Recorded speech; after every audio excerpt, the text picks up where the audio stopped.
Assalamualaikum warahmatullahi wabarakatuh. Perkenalkan, nama saya Meisha Dalia dengan NIM 060403200087 dari Prodi MPI, jurusan Pendidikan Islam, Fakultas Tarbiyah dan Keguruan UIN Sunan Ampel, Surabaya. Oke teman-teman, kali ini saya akan membahas tentang kutipan dalam sebuah karya ilmiah. Tapi sebelum itu, jangan lupa like, comment, dan subscribe channel ini agar kalian gak ketinggalan materi dan informasi lainnya. Oke, apa sih itu kutipan? Apa itu kutipan?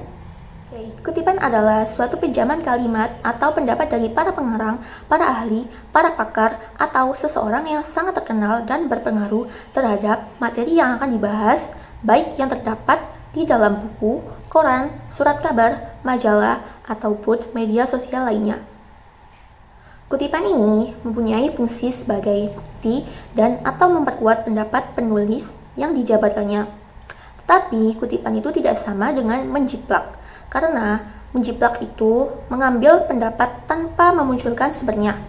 Jadi orang yang suka menjiplak yaitu biasanya disebut sebagai plagiat atau dia sedang melakukan sebuah plagiarisme. Next, kita lanjut di fungsi kutipan.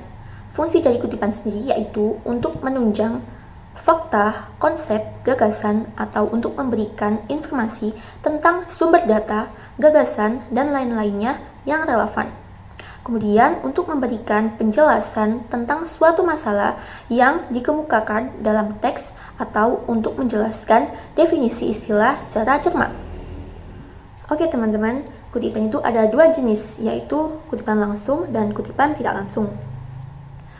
Jadi, kutipan langsung itu adalah mengutip kalimat tanpa mengubah dari sumber aslinya. Ciri-ciri dari kutipan langsung yaitu 1. Tidak mengalami suatu perubahan kalimat sama sekali terhadap teks yang akan dikutip. Kemudian yang kedua, jika suatu bagian kata dari kutipan ada yang ingin dihilangkan, maka menggunakan titik 3 berspasi seperti ini.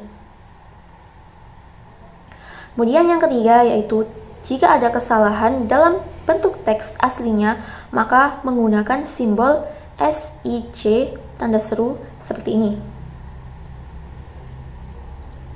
Kemudian yang keempat, mempergunakan syarat seperti apa atau American Psychological Association, kemudian MLA atau Modern Language Association, ataupun lainnya untuk menambahkan sumber kutipan. Kutipan langsung terbagi menjadi dua macam, yaitu kutipan langsung pendek dan kutipan langsung panjang.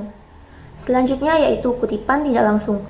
Kutipan tidak langsung adalah kutipan dengan mengutip kalimat kembali dengan cara mengubah atau meringkas kalimat dari sumber aslinya, tetapi tidak menghilangkan makna murni dari sumbernya. Ciri-ciri kutipan tidak langsung.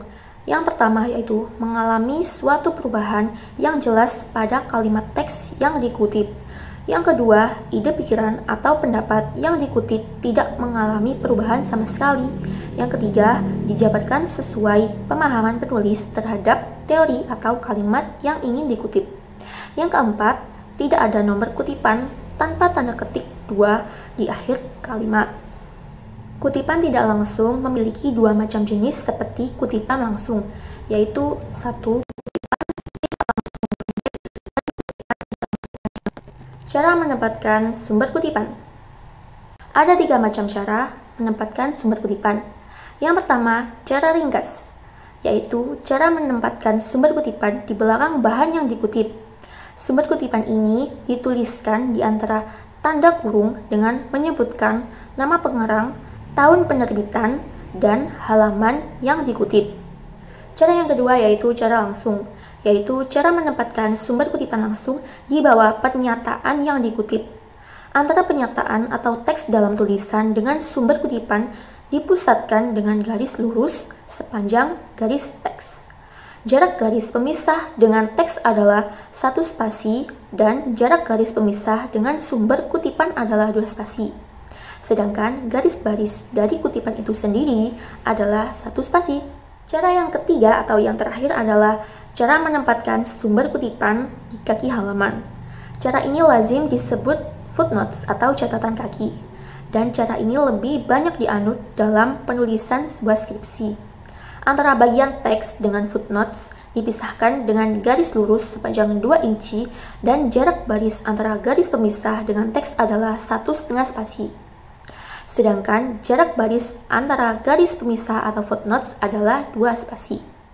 Sumber kutipan yang muncul pertama kali harus ditulis selengkap-lengkapnya, sedangkan untuk pemunculan kedua dan seterusnya dapat disingkat. Oke, jadi itu adalah pembahasan materi dari kutipan dalam sebuah karya tulis ilmiah.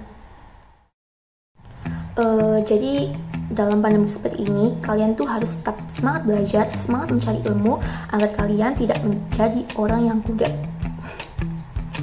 Oke, terima kasih. Sekian dari saya. Wassalamualaikum warahmatullahi wabarakatuh. Bye.